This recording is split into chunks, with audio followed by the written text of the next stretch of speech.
Washington, the Navy has relieved the two top officers of the destroyer John S. McCain, nearly 2 months after the ship collided with a tanker while approaching Singapore, leaving 10 sailors dead. The commanding officer, Commander Alfredo J. Sanchez, exercised poor judgment, and the executive officer, Commander Jesse L. Sanchez, displayed poor leadership of the ship's training program, according to a statement issued Wednesday by the 7th Fleet in Yokosuka, Japan. While an investigation is continuing into the August 21 accident, the statement said that it was evident the collision was preventable. Both officers were relieved by Vice Admiral Phil Sawyer, the 7th Fleet commander, due to a loss of confidence. The dismissals are the latest fallout from the 4 Navy accidents this year in the Western Pacific, including 2 fatal crashes, the John S. McCain's collision, and the destroyer Fitzgerald's collision with a freighter in June near Tokyo. The commander of the Navy's Pacific Fleet, Admiral Scott H.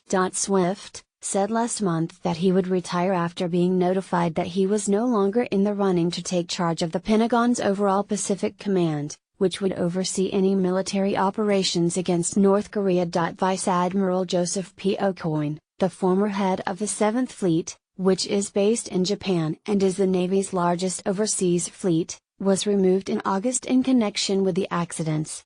And the Navy's top officer for ships worldwide, Vice Admiral Thomas S. Roden, has said he would retire early. In its initial response to the accidents, and after collecting lessons learned from a 24-hour suspension of ship operations to review safety and other standards, the Navy last month ordered a series of immediate changes in how its ships do business. They were seemingly obvious fixes that suggested why the 7th Fleet believes the John S. McCain crash was avoidable. Navy officials ordered more sleep for crews, and no more 100-hour work weeks for sailors. Ships steaming in crowded waters, like those near Singapore and Tokyo, will now broadcast their positions, as do other vessels.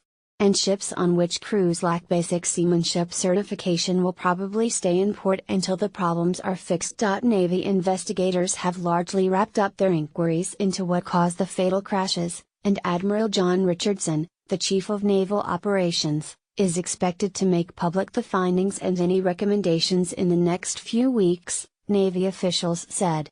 A comprehensive review of safety and operational standards will probably be completed next month.